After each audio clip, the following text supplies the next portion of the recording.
বাপ নেতা হলে ছেলে নেতা হবে, এই ট্রেডিশন আর থাকবে না। আপনি যদি যোগ্য হন তাহলে আপনাকে আমরা আমাদের চেয়ার ছেড়ে দিতে বাধ্য থাকব। আপনারা একসাথে গলা উঁচু করে রায় দিন, এই বাংলাদেশে আপনারা কি আর চাঁদাবাজিকে সমর্থন করবেন? আপনারা কি আর দখলদারিত্বকে সমর্থন করবেন? আপনারা কি আর ক্ষমতার অপব্যবহারকে সমর্থন করবেন? আপনারা কি আর ঘুষকে সমর্থন করবেন? আপনারা কি আর সুপারিশের মাধ্যমে অযোগ্য মানুষের চাকরিকে সমর্থন করবেন? এই বাংলাদেশে এতদিন যে বিষয়গুলো দিয়ে আমরা অত্যাচারিত হয়েছি, নির্যাতিত হয়েছি, জুলুমের শিকার হয়েছি, আমরা সেগুলো আর করতে দিব না। একটা জিনিস মনে রাখবেন, খুনি শেখ হাসিনা একাই গিয়েছে, কিন্তু তার এই যে চর্চা 16 বছর ধরে তার যে একটা সিস্টেম, এটার মধ্য দিয়ে কিন্তু বাংলাদেশের এই মানুষগুলো গিয়েছিল। অনেকেই প্রত্যক্ষ এবং পরোক্ষভাবে এই সিস্টেমগুলো আবারও জারি রাখতে চায়। আমরা আমাদের জায়গা থেকে দেখছি অলরেডি বিভিন্ন জায়গায় এই সিস্টেমগুলো বিভিন্নভাবে আবার মানুষের সামনে আসছে। আমাদেরকে ঐক্যবদ্ধভাবে এই সিস্টেমগুলো প্রতিহত করতে হবে। এতদিন আপনারা বলে এসেছেন অস্ত্র জমা দিয়েছি, ট্রেনিং জমা দেইনি। এখন সময় এসেছে সেই ট্রেনিংকে দেশ এবং মানুষের জন্য কাজে লাগানোর। যেই জায়গায় আপনারা ক্ষমতার অপব্যবহার করতে দেখবেন, আবার বিভিন্ন মানুষের এই নোংরা রাজনীতি করতে দেখবেন, সেই জায়গায় ঐক্যবদ্ধভাবে প্রতিবাদ করুন। এই অভ্যুত্থান যেদিন 5ই আগস্ট হয় সেদিন রাজপথে কোটি মানুষ ছিল, কিন্তু যেদিন শুরু হয় সেদিন হাজারো মানুষ ছিল না। সেদিন কয়েকশো মাত্র মানুষ দিয়ে ঢাকা বিশ্ববিদ্যালয়ে এই যাত্রা শুরু হয়েছিল। কিন্তু যখন আপনার সামনে ন্যায় নীতি থাকবে, দেশপ্রেম থাকবে, আপনি একটি নিষ্ঠার সাথে, সততার সাথে সামনে এগিয়ে যাবেন, তখন ধীরে ধীরে আপনার ওই 100 মানুষ থেকে হাজার মানুষ হবে, হাজার থেকে লক্ষ হবে, লক্ষ থেকে কোটি হবে।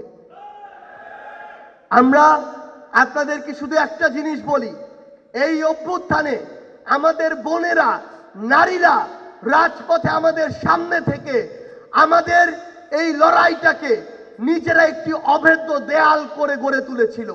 আমরা বিশ্বাস করি আমাদের অবসরপ্রাপ্ত সশস্ত্র বাহিনীর সদস্যরা যদি আমাদের সাথে দাঁড়ায়, তাহলে সে অভেদ্য দেয়াল আগামীর বাংলাদেশে ফ্যাসিস্টদের বিরুদ্ধে অভেদ্য দুর্গে পরিণত হবে।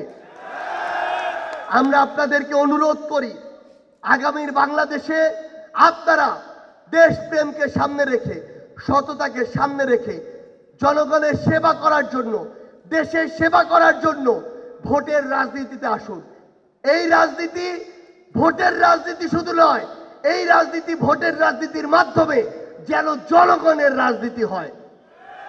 আপনাদেরকে একটা জিনিস বলি, আমরা যে রাজনৈতিক দলটি করতে যাচ্ছি, এখানে কোনো পরিবারতন্ত্র থাকবে না।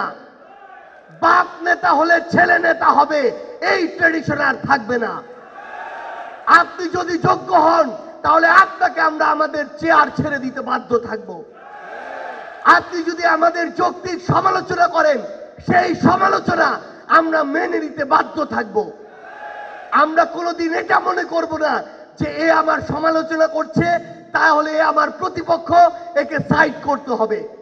এই মাইনাসের পলিটিক্স আগামীর বাংলাদেশে আর থাকবে না।